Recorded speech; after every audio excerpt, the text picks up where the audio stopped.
Sunderland အသင်းနဲ့ကျွန်တော်တို့နောက်ဆုံးကစားပြီးတဲ့အချိန်မှာ Enzo Fernandez ကပရိသတ်တွေကိုလက်ပြနှုတ်ဆက်တယ်။ဒါက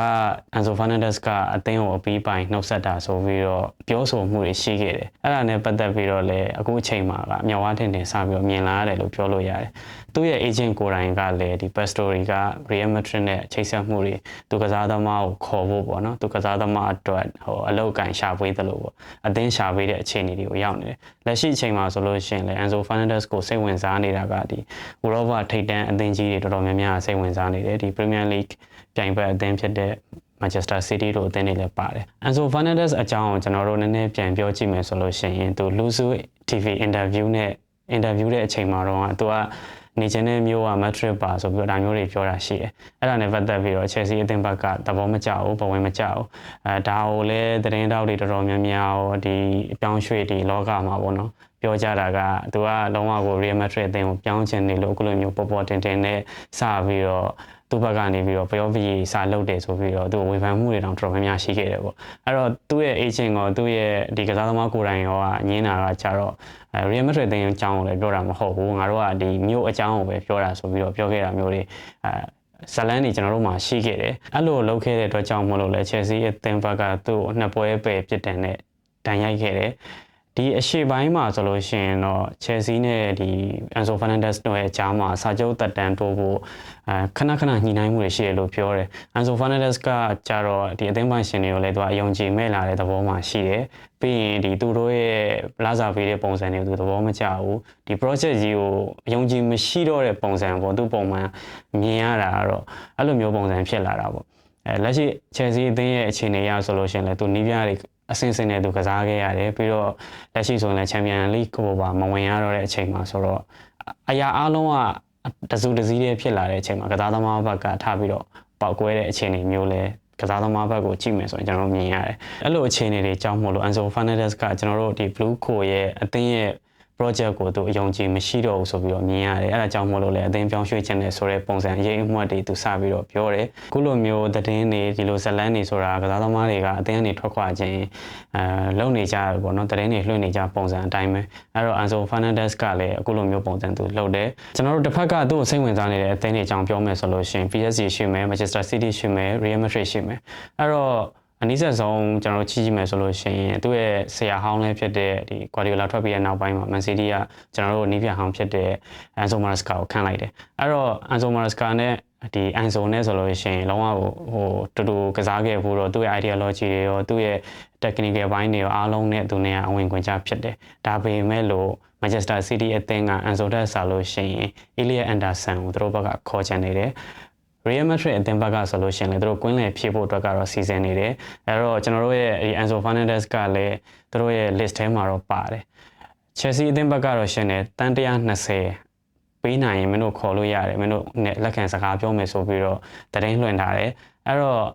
့သူတို့ရဲ့ list ထဲမှာက Man City အသင်းရဲ့ Rodri ကလည်းပါနေတယ်အဲ့တော့ Rodri ဆိုလို့ရှိရင်တော့စာချုပ်တက်တန်းအရာရောသူတို့ဘက်ကနေပြီးတော့ခေါ်မယ်ဆိုလို့ရှိရင် Enzo Fernandez ထက်စားလို့ရှိရင်တော့ဈေးသက်သာမဲ့အခြေအနေရှိတယ် Real Madrid အသင်းကိုယ်တိုင်ကလည်းကစားသမားအသစ်ခေါ်မယ်ဆိုလို့ရှိရင်သူတို့ရဲ့လက်ရှိရှိတဲ့လူစင်းကိုနည်းနည်းရှင်းလင်းမှုတွေသူတို့ပြုလုပ်ဖို့လိုအပ်နေသေးတယ်ဆိုပြီးတော့လည်းသိရတယ်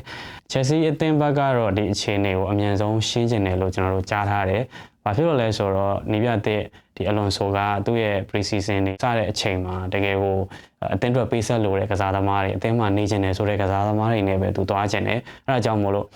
အသင်းမှာမနေကျင်တဲ့ကစားသမားတွေအားလုံးနဲ့သူတို့နဲ့စကားပြောပြီးတော့ကစားသမားတွေပြောင်းရွှေ့ကိစ္စအမြန်ဆုံးအဆုံးသတ်ဖို့အတွက်ကိုတော့ Chelsea ဘက်ကစူးစမ်းဖို့ရှိနေတယ်ကျွန်တော်ရုပ်တည်ရှိကိန်းကနန်းတွေကိုကြည့်မယ်ဆိုလို့ရှိရင် Chelsea အသင်းက2023ဇန်နဝါရီတုန်းက Benfica အသင်းကနေပြီးတော့ Enzo ကိုကျွန်တော်တို့ခေါ်ခဲ့တဲ့တုန်းကပေါင်109တန်းဝန်းကျင်နဲ့ခေါ်ခဲ့တယ်လို့သိတယ်။သူ့ရဲ့စာချုပ်ကလည်း2032အထိရှိသေးတယ်။စာချုပ်အရဆိုလို့ရှိရင် Enzo ကိုကျွန်တော်တို့ဝယ်ခဲ့စဉ်တုန်းကဒီတန်း100ကျော်ကြီးကိုတန်းပြီးတော့ပုံပေးလိုက်တာမျိုးမဟုတ်ဘူး။ကျွန်တော်တို့က amortize ပုံစံပေါ့နော်။အဲ့တော့ခွဲပြီးတော့အရေးကြပုံစံနဲ့ကျွန်တော်တို့ကဝယ်ခဲ့တာ။အခုချိန်ထိတောင်ပြောရရင်အကျွေးမကြေသေးဘူး။ပေါင်တန်း120ဆိုတာကလည်း Chelsea ဘက်ကလိုအပ်နေတဲ့ပမာဏတော့မဟုတ်ဘူး။လိုချင်တဲ့ပမာဏဒီ PSR စီးမြင့်နေရာ Chelsea ဘက်ကအမြတ်ပြနိုင်တဲ့အနေဆုံးစံချိန်တတ်မှတ်ချက်အရာဆိုလို့ရှိရင်ပေါင်တန်း80ဝန်းကျင်လောက်ရှိတယ်ဒါပေမဲ့ဒါကအနှိမ့်ဆုံးဈေးပဲ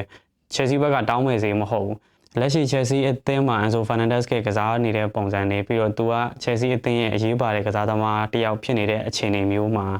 အသင်းပိုင်ရှင်တွေအနေနဲ့ဘလို့မှအောက်ဈေးနဲ့တော့လွှတ်ဖို့အစီအစဉ်မရှိဘူးဘယ်ကလပ်ဘယ်အသင်းကမှလည်းဒီလိုကစားသမားမျိုးအတွက်ကိုအရှုံးခံပြီးတော့ရောင်းမှာမဟုတ်ကျွန်တော်တို့အသင်းပိုင်ရှင်တွေဆိုရင်ပိုတောင်စိုးသေးတယ်ကျွန်တော်တို့အသင်းပိုင်ရှင်တွေကဒီလိုအခြေအနေမျိုးတို့အဖြစ်ခံမှာမဟုတ်ဘူးဒီလိုမျိုးပုံစံတွေကိုလိုချင်လို့လဲကျွန်တော်တို့လူငယ်ကစားသမားတွေကိုခေါ်ပြီးတော့ပြုစုပြောထောင်တယ်အခြေအနေကောင်းလာပြီဆိုလို့ရှိရင်transfer market ထဲကိုပို့တယ်အဲ့လိုမျိုးပုံစံတွေတို့လှုပ်ချင်တဲ့အတွက်ကြောင့်မဟုတ်လို့အခုအချိန်မှာဆိုလို့ရှိရင်လည်း Enzo အတွက်ကို Chelsea အသင်းပိုင်ရှင်တွေကအရှုံးခံပြီးတော့ရောင်းဖို့အတွက်ဘယ်လိုမှအစီအစဉ်မရှိဘူးတကယ်လို့ကစားသမားနဲ့ဆက်ဆံရေးအဆင်မပြေတွေဖြစ်ပြီးတော့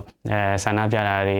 အမျိုးမျိုးတွေပေါ့ဗျာပုံစံမျိုးစုံတွေဖြစ်လာရင်တော့မရှုံးတဲ့ဈေးနဲ့ပေါ့နော်တိုင်းတာတစ်ခုနဲ့ရောင်းမလားဒါမှမဟုတ်လို့ရှင်လည်းအလွန်စုံနဲ့တိုင်ပင်ပြီးတော့ဘယ်လိုပုံစံစီစဉ်မလဲဆိုတော့ကျွန်တော်တို့ကြည့်ရအောင်ပါဘာတွေဆက်ဖြစ်လာနိုင်လဲဆိုတော့ Enzo Fernandez က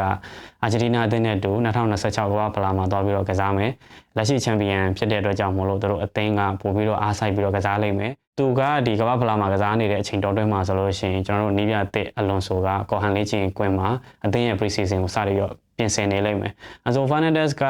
ဒီအာဂျင်တီးနားအသင်းနဲ့တူတူဘယ်အဆင့်ဘယ်အချိန်ထိကစားနေမလဲဆိုတာတော့မပြောတတ်သေးဘူးဘယ်အချိန်မှာအသင်းနဲ့လာရောက်ပူးပေါင်းမလဲဆိုတာလည်းမပြောတတ်သေးဘူးပြန်ရောလာပါအောင်မလားပေါ့နော်ဘယ်လိုပုံစံတွေနဲ့ Chelsea အသင်းနဲ့တူတူညှိမလဲကစားသမားဘက်ကရောဘယ်လိုပုံစံတွေတုံ့ပြန်မလဲဆိုတာဒီလိုဇာတ်လမ်းတွေအရင်တော့လည်းရှိခဲ့ဘူးတယ်အဲကြောင့်မလို့သူကိုယ်တိုင်လည်းအရင်တုန်းကကျွန်တော်တို့ Chelsea အသင်းကိုပြောင်းချင်ခဲ့တုန်းကBenfica အသင်းကိုဆန္ဒပြတာတွေစပြီးတော့ပုံကန်တဲ့ပုံစံတွေအဲ့လိုပုံစံတွေလုပ်ပြခဲ့ဘူးတယ်ဆိုတော့ကျွန်တော်တို့အသင်းကိုရော Enzo ကအဲ့လိုပုံစံမျိုးတွေလုပ်ပြနေအောင်မလားဆိုတော့ကျွန်တော်တို့တစ်ချက်ဆောင်ကြည့်စရာတော့ရှိတယ်အဲ့တော့အချုပ်ပြောရမယ်ဆိုလို့ရှိရင် Enzo Fernandez က Chelsea အသင်းပိုင်ရှင်တွေရဲ့လှုပ်ဆောင်နေတဲ့ပုံစံတွေသူတို့ရဲ့ project တွေပြီးရင်သူတို့ပေးနေတဲ့လစာပုံစံတွေကိုသူသဘောမကျဘူးပြီးရင်ဒီကြားထဲမှာစာချုပ်ကိစ္စတိုးဖို့အတွက်ညှိနှိုင်းခဲ့တာအဆင့်ဆင့်ညှိနှိုင်းခဲ့တဲ့ကိစ္စတွေပေါ့နော်အဆင်မပြေဘူးသူကိုယ်တိုင်ကလည်း Champions League ကိုကစားခြင်းနဲ့သူ့ရဲ့အဆင့်တန်းကလည်းဒီလိုကစားရမယ့် level ပေါ့ဗျာအဲ့လိုပုံစံသူကိုယ်သူယူဆထားတဲ့ကစားသမားတစ်ယောက်ဖြစ်တယ်ဒါကကစားသမားဘက်ကအမြင်ပေါ့အဲ့တော့ Chelsea အသင်းပိုင်ရှင်တွေဘက်ကဆိုလို့ရှိရင်ရောဒီလိုကစားသမားပေါ့နော်အသင်းမှာမနေချင်တော့လို့မနေတော့ဘူးဆိုတဲ့အရေးအယောင်တွေပြနေတဲ့ကစားသမားကိုတခြားအသင်းကတင့်တော်တဲ့ဈေးနှုန်းနဲ့ကန်လန်းလာမယ်ဆိုရင်လွှတ်ပေးလိုက်တင်လားဒါမှမဟုတ်ရှင်လည်းလက်ရှိခေါ်ထားတဲ့ဈေးပေါ့နော်တန်း120အောက်ဈေးနဲ့မှမရဘူးဆိုလို့ရှိရင်စာချုပ်ကုန်တဲ့အထိထိန်းထားတင်လားအဲ့ဒါနဲ့ပတ်သက်ပြီးတော့ကျွန်တော် comment section မှာကျွန်တော်ညီကိုတွေဆွေးနွေးကြည့်ပေးပါအဲ့တော့နောက်ဗီဒီယိုမှာကျွန်တော်တို့ဒီအပြောင်းအရွှေ့တွေနဲ့ပတ်သက်ပြီးတော့ update လုပ်ပေးပါမယ်အားလုံးကျေးဇူးတင်ပါတယ်